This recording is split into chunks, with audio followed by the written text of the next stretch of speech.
Hi and welcome back to Philosophy with Phil, with me, Phil Cohen. For this video I'd like to talk about religion and politics. Two subjects we're told we're not supposed to talk about in polite society.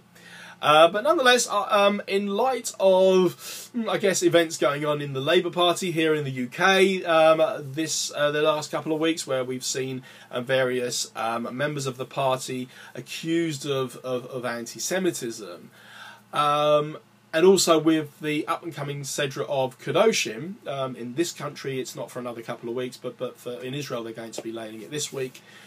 I thought we'd try and sort of pull all that together and see how religion ties in with politics and how anti-Semitism also can tie in with politics, which I guess is two opposites of each other, I would hope. But before we do, let's start with an unashamedly simplistic view of the two opposing ideologies in religion, and that is the left and right wing ideologies. I just want to run through what they are, and then, as I say, we'll apply them to religion and we'll apply them to anti-Semitism. So, on the left we have socialism, which, as the name suggests, emphasises the need for equality, for the collective. Normally sides with the workers, the employees, saying that all should be treated equally. Now, I'm going to avoid using the word fairly, because fairly, I think, is an objective word, and you could argue that either side, the left and the right, is actually fair. I'll leave that to you. But we're not going to use the word fair, but we are going to say that everyone should be treated equally. So, for example, here in the UK, we have the Labour Party. Not surprising, its name, Labour, because it stands up for Labour, for the workforce. And they've very much been advocates of the public sector, showing that things like the NHS, the welfare state, and workers' rights, but showing that everyone, whoever you are, can have access to the NHS.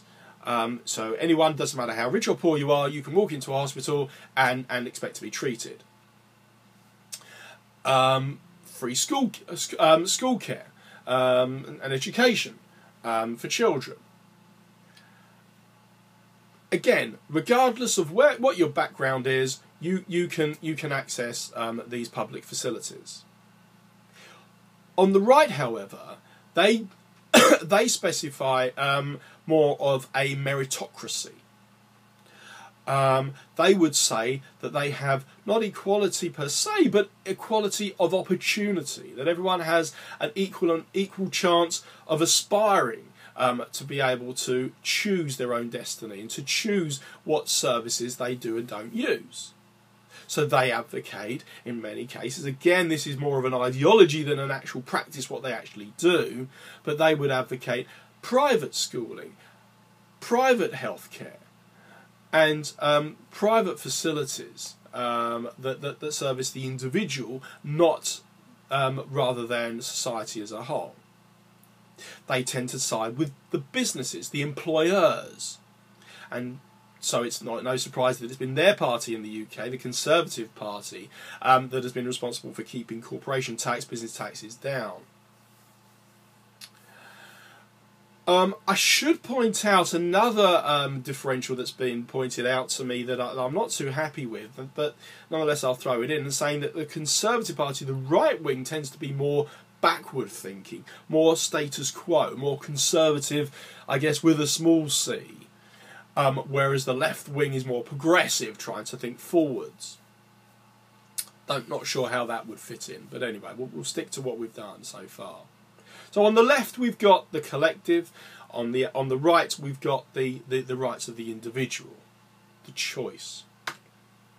So, question number 1, can religion be political? Question number 2, can anti-Semitism be equally political on the left and the right? Many people were quite shocked. They're quite used to seeing anti-Semitism from neo-Nazis that would associate themselves with the far right, but quite shocked to see anti-Semitism from people that are socialists, that from the far left. I'm hoping that we can explain that. I should point out, to muddle things up just a little bit more, that if Hitler's party, the Nazi party, which we all associate with being to the far right, to being fascists, actually started out as being the National Socialist Party. I'm hoping by the end of this talk we might explain why that might be. Before we start talking about religion and politics in more detail, I want to sort of take an aside and talk about politics as an institution and how that relates to religion, particularly in Judaism. Judaism separates what's called church and state. So the rabbis, the Sanhedrin, the High Court, would have nothing to do with the running of the day-to-day economy, for example. That would be left to the king. But his responsibility would be very limited in that regard. Don't forget, Torah law is mandated by God. So it wouldn't be that he'd be coming up with new laws all the time. But he would be responsible for the people's welfare, for their security. And by extrapolation from that, the decision whether or not to go to war. It was down to the Sanhedrin to implement the law, God's law, but not to have any involvement in the running of the state. So, back to political ideology anyway. Can religion be political? The answer is yes. Judaism most certainly is. And it falls fairly and squarely in the right wing ideology. Judaism believes in the obligations of the individual, not the rights of the collective, the obligations of the individual. As one of my Rabbonim in Yeshiva explained to me, we don't believe that everyone has an equal and fair, an equal right to live. We believe in the obligation on the individual not to kill. The commandments, the mitzvahs, are aimed at enhancing our relationship with God. The social cohesion part of that, which often is there, it's inevitable, yes, but it's not seen as a necessary follow-on from that. And it does definitely take second place. As I've said before, we have the obligation, the prohibition against cursing deaf people. What's wrong with cursing someone who can't hear you? Well, it affects you as an individual. It makes you that bit more used to cursing people in general. The commandment in the Ten Commandments that sort of directly address, the first one to directly address social interactions, is the commandment to honour your parents. Again, specifically in the Ten Commandments, it says, "L'man yarichun yamecha," so that your days will be lengthened. In other words, it doesn't tell you to honour your parents because you need to show respect for those of the previous generation and those that came before you and those. It doesn't go into that. It says that you yourself will benefit from it. Just one more example.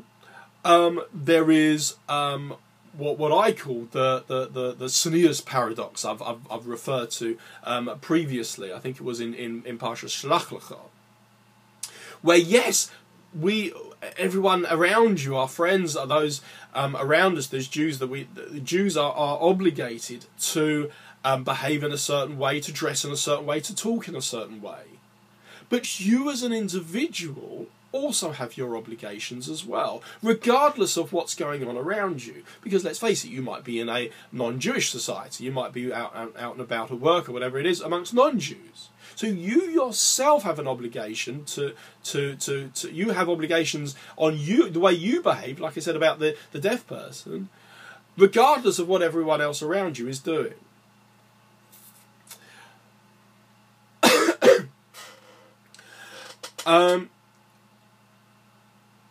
So you can see why this might clash with Christianity. Christianity pits itself as more of a left-wing religion. We see Jesus mixing with all sorts of wayward characters in the Gospels, because he felt that anyone and everyone was welcome to Judaism, was welcome to Christianity, I should say, including the Jews, who were his main target.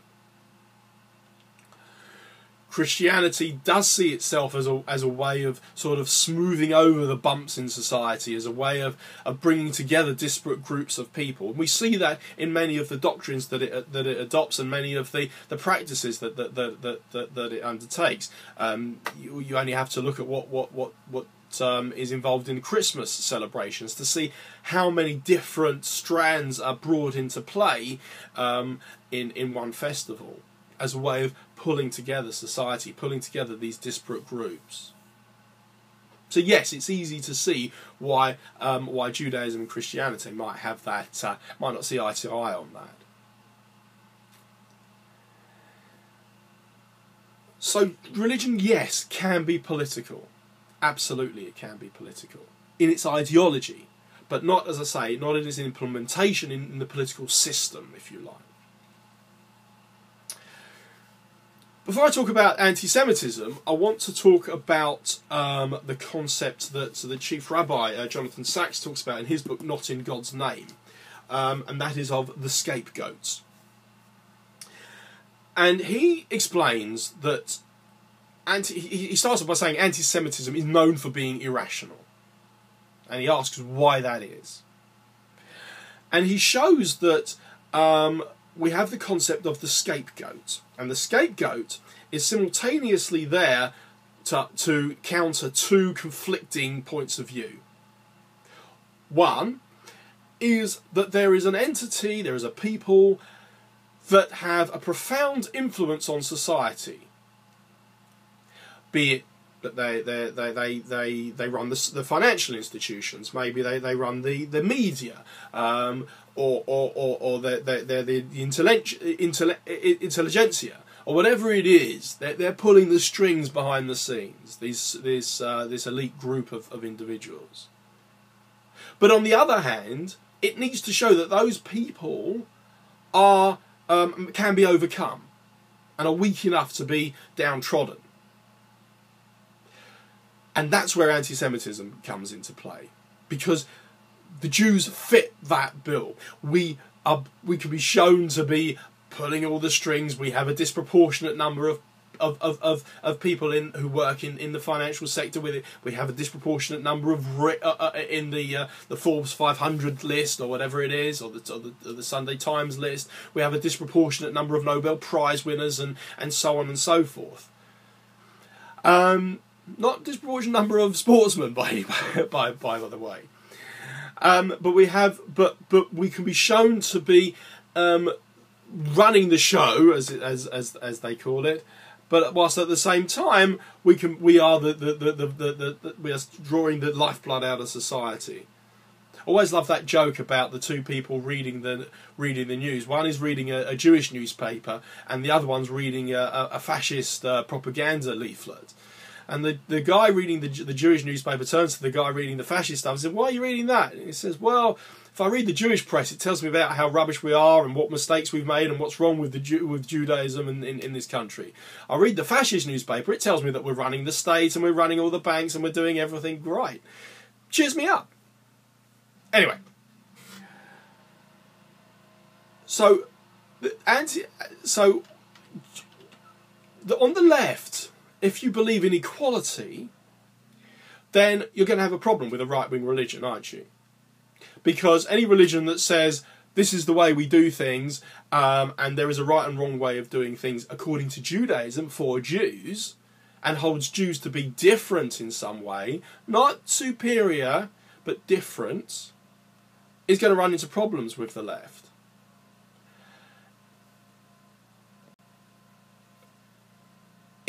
Even if they try and translate that into Zionism, which sets Israel up as a Zionistic state that's there for the Jews, a Jewish state. The left are going to have problems with anyone that sticks their neck above the water and sets themselves as different from anyone else. On the right, obviously we're going to hit trouble. You've got two, it's like two magnets that are the same charge. You've got two opposing theologies that both think that in the right, believe in the rights of the individual, that this is the way to do things. So, yes, anti-Semitism can come from both the left and from the right. It can strike at a religion, particularly Judaism, in terms of bigotry and demonisation. And let's not forget, the main charge that Jews and Zionists throw back at the anti-Semites and the anti-Zionists is just treat us like everyone else. Why single out Israel or single out the Jews to be demonised? If you're going to knock a country for its human rights record, at least be consistent, at least apply the same standards to all the countries around the world, many of which have far worse records than Israel does. Try and be equal in the way you apply that. And the way that we approach the right-wing mentality is to say, well, yes, we do have rules that apply to ourselves, but they apply to ourselves, and we don't say that we're superior in any way. We are simply different. And yes, we do have a heritage that goes back for thousands and thousands of years, and it is something that many are, dare I say, jealous of, because it has successfully survived numerous empires that have fallen by the wayside, that really, according to logic, shouldn't have done. But yet we're still here, we keep going. And as far as I'm concerned, that's definitely something to be proud of. Thank you for watching, and have a great week and a great Shabbos.